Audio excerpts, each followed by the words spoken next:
kita akan membahas tentang fungsi if ya.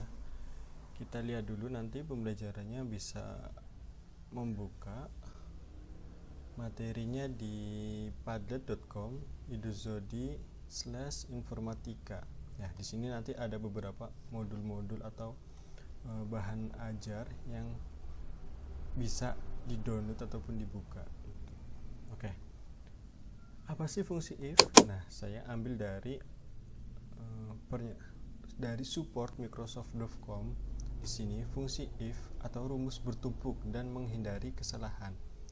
Fungsi if ini memungkinkan Anda untuk membuat perbandingan logis antara nilai dan apa yang diharapkan dengan menguji kondisi dan mengembalikan hasil jika true atau false. Nah, dalam hal ini di sini ada contoh rumusnya,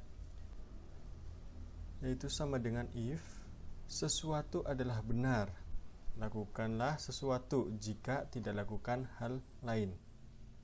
Nah, jika sesuatu adalah hal benar ini berarti kunci sebelum melakukan sesuatu yang emang dianggap benar atau hasilnya, dan jika tidak lakukan hal lain atau yang salahnya, seperti itu.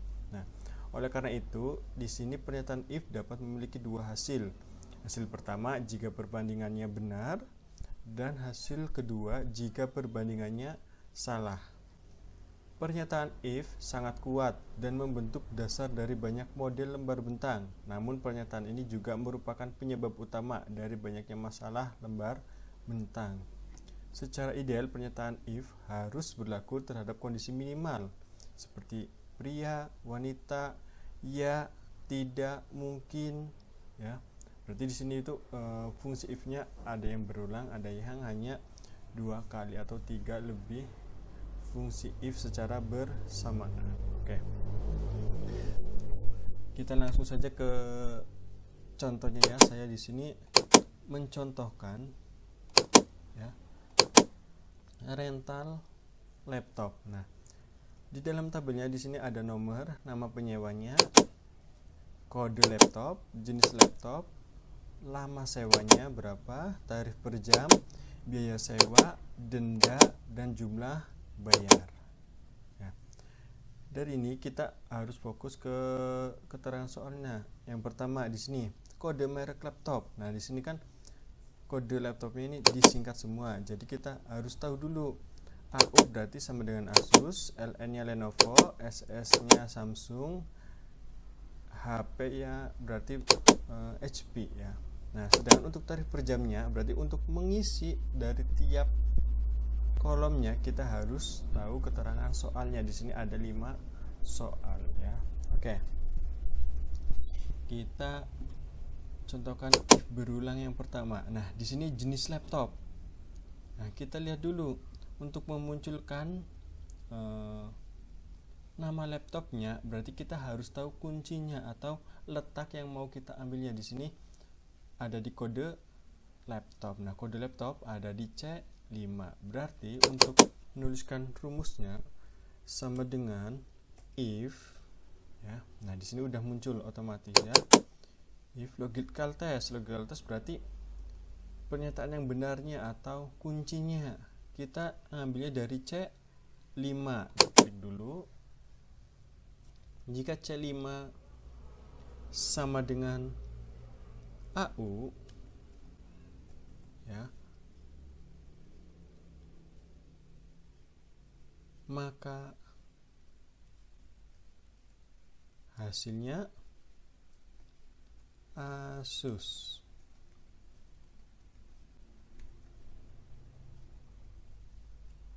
Oke. Nah, ini baru 1 kali. Ditambah lagi jika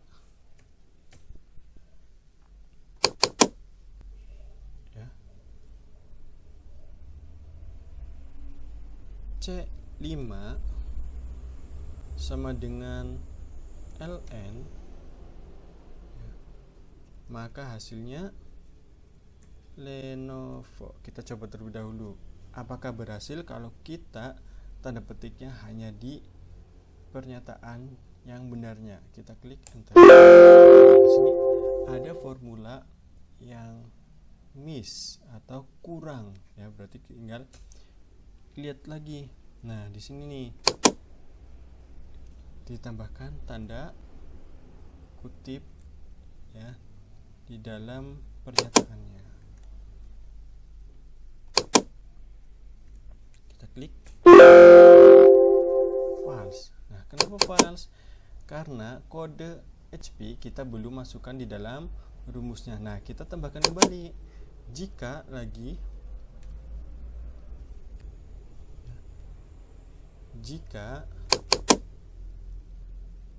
C5 sama dengan yang belum apa? Samsung, berarti tinggal tanda petik SS Samsung, maka hasilnya Samsung. Nah, satu lagi tinggal yang HP. Kalau HP tinggal pernyataan selain Asus, Lenovo, dan Samsung, berarti tinggal, maka hasilnya HP. Oke, kita klik. Oh ya, kurungnya ada berapa? Kita hitung dulu. 1, 2, 3. Oh, berarti ada 3 kurung. Di belakang juga ditambahkan 3 kurung, baru klik. Nah, maka berhasil di sini. Ya. Karena kode laptopnya HP, maka munculnya HP. Tapi kalau kode laptopnya LN, kita coba tarik ke bawah, maka hasilnya Lenovo, seperti itu. Oke, yang pertama udah bisa. Untuk yang tarifnya, nah, kita tinggal rubah aja dari kode yang ini. Untuk tarif di sini kan AU, berarti kan Asus. Nah, nama laptop ini ya tinggal diganti dengan tarif per jamnya ya. Nama laptop tinggal diganti dengan tarif per jam. Nah, kita masukkan lagi ya. Sama dengan jika ya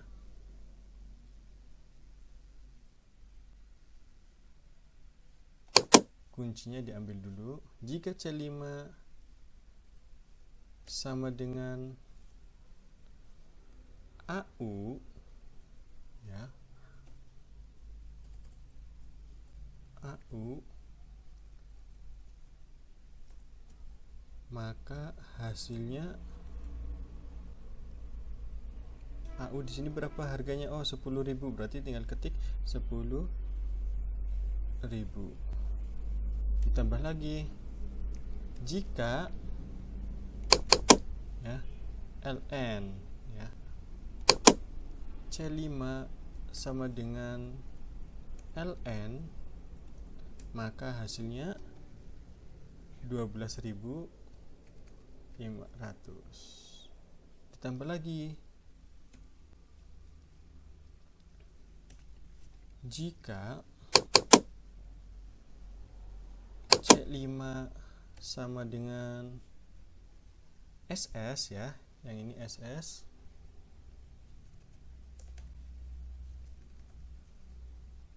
maka dapatnya 15.000 tarif per jamnya. Nah, ini tambah lagi pernyataan terakhir, berarti tinggal ditambah harga yang HP ya, 17.500. Nah, kita lihat lagi kurungnya ada berapa? 1, 2, 3. Depannya 3 berarti belakangnya ada 3 tanda kurung. Klik enter. Nah, otomatis muncul. Nah, di sini tarif per jamnya untuk HP itu 17.500. Kita lihat. Oh iya, benar ya. Tarifnya 17.500. Tinggal tarik lagi ke bawah. Kita sesuaikan lagi apakah benar tarif per jamnya. Untuk SS Samsung itu 15, untuk AU itu 10.000. Oke. Nah, untuk mengisi selanjutnya, untuk mengisi biaya sewa, kita lihat lagi. Biaya sewa ini sama dengan lama sewa dikali tarif per jam. Ya. Saya ulangi, lama sewa dikali tarif per jam. Lama sewanya letaknya di mana? Lama sewa ada di E5, sedangkan tarif per jamnya ada di F5. Oke, tinggal kita masukkan lagi rumus penjumlahannya atau perkaliannya di sini ya. Rumus perkaliannya dimasukkan, berarti lama sewa dikali dengan tarif per jam, kita klik enter. Nah, maka hasilnya seperti ini. Tarik lagi ke bawah. Oke. Nah, ini yang harus benar-benar diperhatikan ini dalam menghitung denda.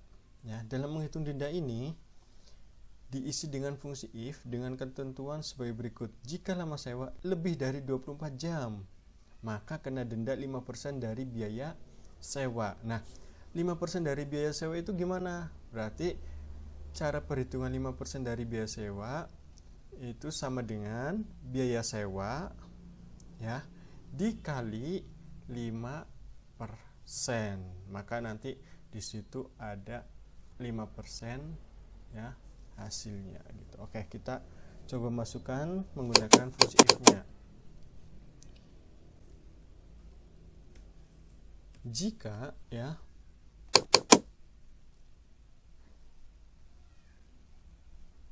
lama sewa lebih dari sama dengan 24 ya,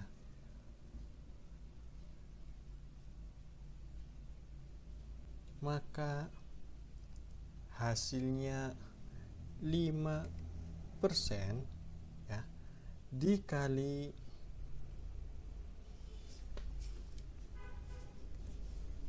biaya sewa.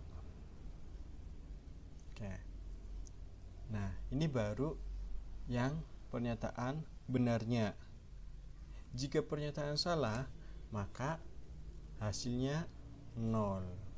Baru klik enter gitu. Jadi hasilnya 23.625. Ini 5% dari si biaya sewa ya. Itu tinggal ditarik ke bawah, maka hasilnya ya, yang kurang dari 24 maka tidak mendapatkan denda. Nah, jika lebih dari 24 maka mendapatkan denda, seperti itu. Nah, pertanyaannya, ketika kita hapus 0 hanya ada pernyataan benar, maka hasilnya akan ya yang kurang dari 24 akan false karena tidak ada pernyataan yang salahnya. Ya, berarti kan di sini fungsi if ini harus ada dua pernyataan, benar dan salah. Gitu. Oke. Dari fungsi if ini kita juga bisa melihat kalau yang huruf ini harus menggunakan tanda petik, tapi kalau yang angka tanpa menggunakan tanda petik gitu. Oke.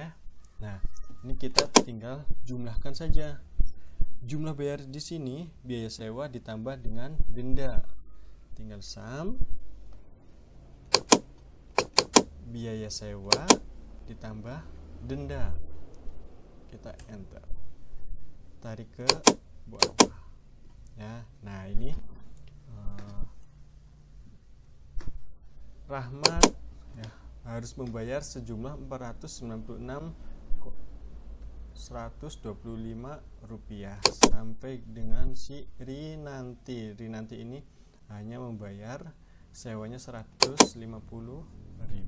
Nah, ini penghasilannya dalam per minggu, misalkan total bayarnya berapa, tinggal sama dengan sum lagi karena kita kan mau menjumlahkan dari keseluruhan jumlah bayar, tinggal ditarik, klik enter. Nah, ini untuk total pembayaran dari 5 penyewa.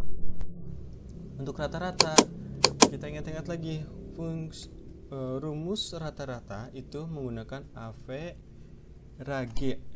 ya. Menggunakan rumus average, tinggal klik tarik enter. Nah, jadi rata-ratanya kalau dihitung-hitung setiap laptop itu menghasilkan 326.400. Nah, nih jumlah bayar tertingginya, tinggal klik sama dengan max rumusnya, tarik lagi ke bawah, kita enter lagi. Nah, bayaran tertingginya itu 496,125. Untuk terendahnya tinggal sama dengan lagi min,